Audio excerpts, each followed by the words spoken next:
Wouldn't it be great if everybody could be an artist? If we could take our ideas and turn them into compelling images? I saw this video by NVIDIA showing how a neural network turns a super basic drawing into a photorealistic image. And this is amazing. But part of me, the part working as a professional designer, really hates this. Because it does so many things automatically that I had to spend a lot of time learning. And of course I'm a hypocrite, because someone doing my job 20 years ago would have said the exact same thing about some of the tools that I'm using. And this can be applied to any creative process, from writing music to writing code, but I'll stick to the things I actually know something about. So let's go back to the 90s, the golden era of word art and color gradients. If you wanted to do a design like this before there were cheap computers and color printers available, you would have had to go to a graphic designer, describing your idea, maybe sketch it on some paper. This designer would then have had some observations for you, like making the text go in waves like that will mean you can't use a common typeface. We'll need to have it specially made, which will be more expensive. Also, printing a gradient will be very complicated. Now you'd have to think about if you really need these things, or if maybe there were a simpler, possibly even better way to get your message out there. And lucky for you, you'd already be sitting across from a professional who'll be happy to help you out with the best 90s graphic design your money can buy. Now, you know, maybe the 90s wasn't the best example, but basically the same thing can be seen 100 years earlier when the printing press got out of hand. Oh my god, so many fonts. Let's use all of them.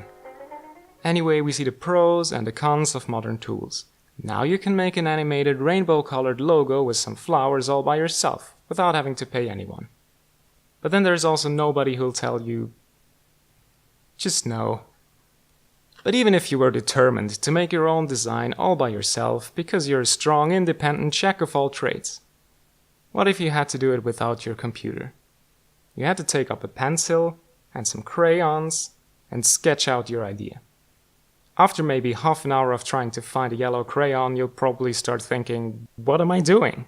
Why a rainbow? I can't draw stupid flowers. What do they have to do with hamburgers anyway?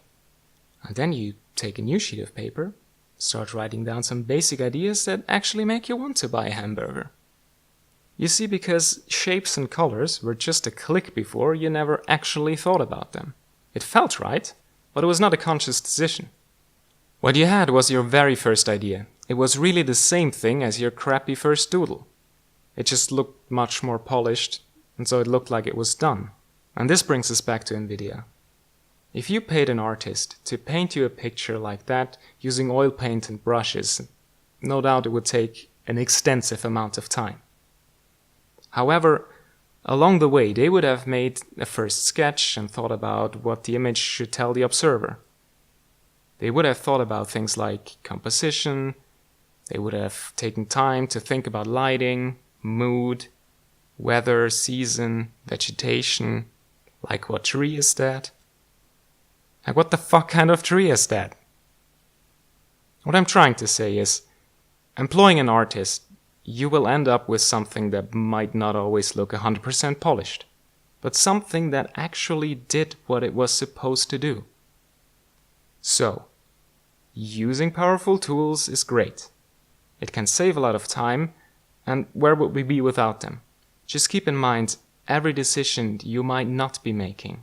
Would it be great if everyone could be an artist? Yeah, and everyone can. So pick up a pencil, go get some paper and be an artist, you lazy piece of shit.